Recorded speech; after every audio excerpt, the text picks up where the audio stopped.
আসসালামু আলাইকুম, কেমন আছেন সবাই? বিনুর বিশ্বে আপনাদের সবাইকে জানাই স্বাগত। আজকে বানাবো চিজ বল।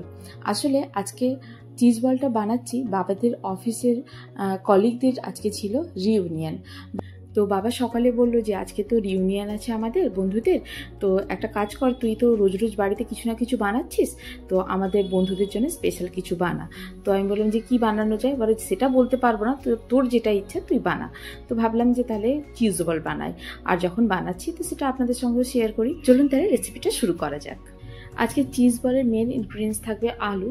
তো আলুগুলোকে আমি বয়েল করছি মাইক্রো ওভেনে। আপনারা যদি চান তাহলে কুকারেও সেদ্ধ করে নিতে পারেন, তবে কুকারে সেদ্ধ করার সময় এটা খেয়াল রাখবেন যে কুকারের জল খুব কম করে দেবেন, তাহলে আলুটা একেবারে মাইক্রো ওভেনে যেরকম সেদ্ধ হয় সেরকমই হবে। তো আলুটা যতক্ষণ সেদ্ধ হচ্ছে আমি অন্যান্য জিনিসগুলোকে একটু রেডি করে নিয়ে নিচ্ছি। এখানে ব্রেড ক্রাম্সটা রাখবে, কেননা একটু মুচমুচে হবে এটা বাইরের কোটিংটা। তো ব্রেড ক্রাম্সটা এখানে আমি নিয়েছি, এটা অনলাইনেও পাওয়া যায়, এমনি স্টোরেও পাওয়া যায়। এখানে আমি আনিয়েছি আজকে ব্লিঙ্কিট থেকে। তো আমি ব্রেড ক্রাম্সগুলোকে এইভাবে হাত দিয়ে একটু ছোটো ছোটো করে ভেঙে নেব। আপনারা যদি চান তাহলে মিক্সিতেও একবার গুঁড়ো করে নিতে পারেন, কেননা এই ব্রেড ক্রাম্সগুলো একটু বড় বড় থাকে। আর দরকার লাগবে একটা স্যালারি মতো তৈরি করব, যেটা ডিমের মধ্যে গোলার মধ্যে ডোবানো হয়। সেটা ডিমের গোলা আমি দিচ্ছি না, সেই জায়গায় দিচ্ছি আমি কর্নফ্লাওয়ার। ডিমের গোলার মধ্যে দিয়ে যে কাজটা হয় সেটা কর্নফ্লাওয়ারের মধ্যে গোলার মধ্যে দিলেও একই কাজ হবে, কিন্তু এটা ভেজ হলো। তো কর্নফ্লাওয়ারে দিয়ে দিলাম আমি জল, তবে জলটা একটু দেখে দিতে হবে যেন খুব বেশি পাতলা না হয়ে যায়, আবার খুব ঘনও না হয়, যেন আমি যে চিজ বলগুলো তৈরি করবো সেগুলো যেন খুব ভালোভাবে ডোবানো যায় এবং সেটা যেন ব্রেড ক্রাম্সগুলোকে খুব ভালোভাবে ধরতে পারে। মশলাপাতির মধ্যে দিয়ে দিচ্ছি এখানে আমি পেরি পেরি মশলা। এই মশলাটা আমি ব্লিঙ্কিট থেকে আনিয়েছি, আপনারা অনলাইনেও কিনতে পারেন বা যে কোনো স্টোরে কিনতে পারেন, এটা যে কোনো বড় স্টোরে পাওয়া যাবে। দিয়ে দিচ্ছি এখানে পেপরিকা। এটা স্মোক পেপরিকা নয়, এটা নর্মাল যে পেপরিকা হয় সেটা, তবে স্মোক পেপরিকা যদি পান কোথাও তাহলে দিতে পারেন, এই মুহূর্তে আমার কাছে নেই। দিলাম এখানে লবণ প্রয়োজন মতো, দিয়ে এটাকে খুব ভালো করে মিক্স করতে হবে। এই যে আলুগুলোও সেদ্ধ হয়ে গেছে সব খুব ভালো করে। আলুগুলোর এবারে একটু ঠান্ডা করে নিয়ে খোসা ছাড়িয়ে নেব খুব ভালো করে। এগুলো মাইক্রোওভেনে সেদ্ধ করেছিলাম, দেখুন খুব সুন্দর হয়ে সেদ্ধ হয়ে গেছে। মাইক্রোওভেনে সেদ্ধ করলে কি হয়, আলু যে একটা প্যাচপ্যাচে ভাব থাকে সেটা থাকে না, ড্রাই হয়ে যায় একেবারে। চপ বা যে কোনো কাটলেট যদি তৈরি করেন তাহলে মাইক্রোওভেনে যদি আলু সেদ্ধ করেন তাহলে সেগুলো খুব ভালো হয়। আর মাইক্রোওভেনের মতো সেদ্ধ করতে গেলে কুকারে কিন্তু খুব কম জল দিয়ে সেদ্ধ করলে একেবারে মাইক্রোওভেনের মতো সেদ্ধ হবে। আলুগুলোকে আমি ম্যাশ করে নেব। যদি আপনার কাছে পটেটো ম্যাশার থাকে তাহলে খুব ভালো হয়, পটেটো ম্যাশার দিয়ে করবেন। আমার কাছে এই মুহূর্তে পটেটো ম্যাশার নেই, সেই জন্য আমি একটা চামচ দিয়ে এইভাবে আলুগুলোকে ম্যাশ করে নিচ্ছি। যদি চান গ্রেটারে গ্রেডও করে নিতে পারেন, আলুগুলো একই ব্যাপার হবে। যে আলুগুলো খুব ভালোভাবে ম্যাশ করা হয়ে গেছে, একটু হাত দিয়ে ভালো করে এবারে চটকিয়ে নেবো আলুটাকে, যাতে আলু একটু না গোটা গোটা থাকে। গোটা গোটা থাকলে খেতে ভালো লাগবে না, তাই হাত দিয়ে ভালো করে ম্যাশ করে নিতে হবে এটাকে। দিয়ে এবারে দিয়ে দেবো এতে বেশ কিছু মশলাপাতি। দিয়ে দিচ্ছি এখানে পেঁয়াজের পাউডারও আপনারা অনলাইনে কিনতে পারেন। আমি এখানে সমস্ত কিছু আজকে ব্লিঙ্কিট থেকে আনিয়েছি, যেগুলো মশলাপাতিগুলো দিচ্ছি। আপনি যদি চান যে কোনো স্টোরে, বড় স্টোরে পাওয়া যেতে পারে, এটা কালেক্ট করতে পারেন। দিয়ে দিচ্ছি এখানে পেঁয়াজের পাউডার, গার্লিক পাউডার। এখানে আমি জিঞ্জার পাউডার দিচ্ছি না, কারণ আমাকে জিঞ্জার পাউডার খুব একটা স্মেল ভালো লাগে না। আপনারা যদি চান জিঞ্জার পাউডার দিতে পারেন, তবে আপনারা যদি একেবারে নিরামিষ করতে চান যে পেঁয়াজ আর রসুন ছাড়া, তাহলে এই দুটো স্কিপ করতে পারেন। দিয়ে দিচ্ছি এখানে পেরি পেরি মশলা। পেরি পেরি মশলাটা ভীষণ ভালো টেস্ট আনে এটাতে, একটু টক থাকে আবার একটু ঝালও থাকে এটার মধ্যে। দিয়ে দিচ্ছি চিলি ফ্লেক্স, যে যেরকম ঝাল খান সেই অনুযায়ী চিলি ফ্লেক্সটা দেবেন। আর দিয়ে দিচ্ছি এখানে গোলমরিচের গুঁড়োও তাই যে যেরকম ঝাল খান সে অনুযায়ী দেবেন। দিয়ে দিচ্ছি এখানে পেপরিকা, দিয়ে দেবো প্রয়োজন মতো লবণ।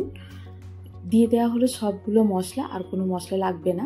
আমি এটা ইন্ডিয়ান স্টাইলে তৈরি করছি, আপনারা যদি চান তাহলে এটাকে ইটালিয়ানভাবেও তৈরি করতে পারেন। ইটালিয়ান সিজনিং যেগুলো থাকে সেগুলোও দিতে পারেন এর মধ্যে।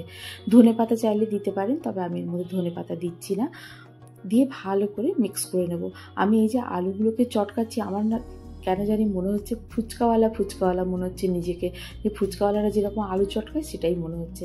এই যে আলুগুলো সব মাখানো হয়ে গেল মশলা, এবারে আমি চিজগুলোকে ছোটো ছোটো করে কিউব করে নেব। এখানে নিয়েছি আমি প্রসেস চিজ, আপনারা যদি চান তাহলে মজারেলা চিজও নিতে পারেন। আমি এখানে মজারেলা চিজ দিচ্ছি না, কেননা যখন বাবা নিয়ে যাবে এটা, যখন খাওয়া হবে তখন কিন্তু ঠান্ডা হয়ে যাবে, আর মজারেলা চিজ ঠান্ডা হয়ে গেলে খেতে ভালো লাগে না, তাই এখানে আমি প্রসেস চিজ নিচ্ছি। আপনারা যদি সঙ্গে সঙ্গে তৈরি করে খেতে চান তাহলে মজারেলা চিজ দিলেও ভীষণ ভালো লাগে খেতে।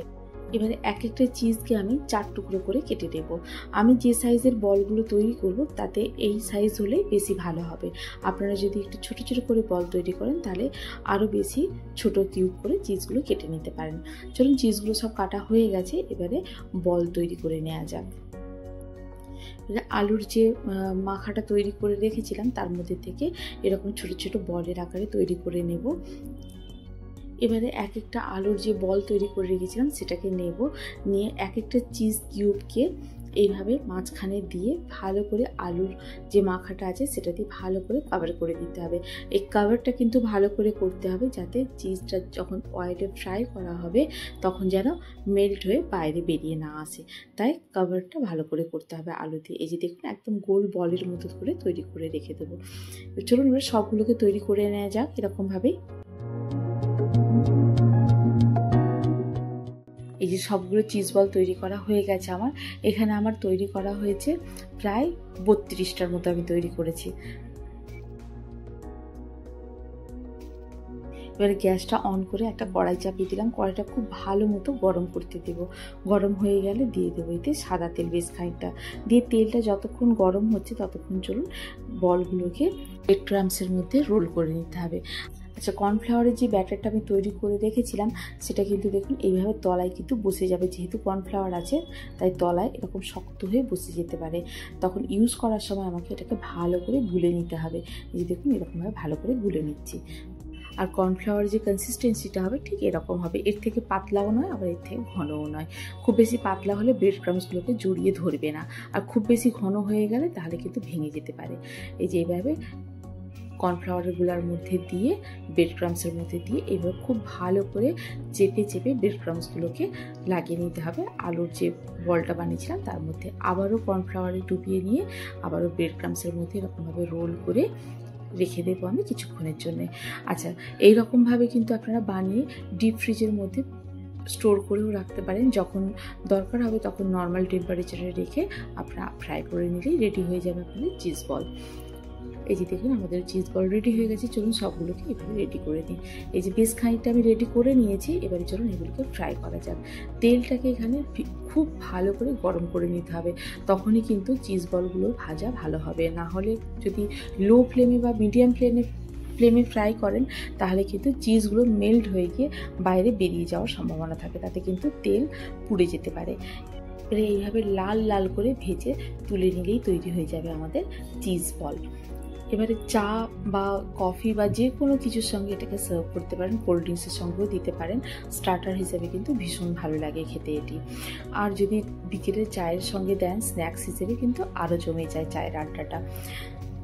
আমি এটাকে আজকে একেবারে নিরামিষভাবেই তৈরি করছি। আপনারা যদি চান এতে সেদ্ধ করে রাখা মাছও দিতে পারেন, আর না হলে চিংড়ি মাছও দিতে পারেন। চিংড়িটাকে খুব ভালো করে ফ্রাই করে নিয়ে তাকে মিক্সিতে বেটে নিয়ে তারপরে আলুর সঙ্গে মেখে নিতে হবে, তাতেও খেতে অসাধারণ লাগে।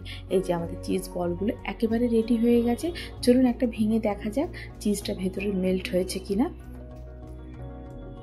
এই যে চিজটা ভীষণ ভালোভাবে মেল্ট হয়ে গেছে।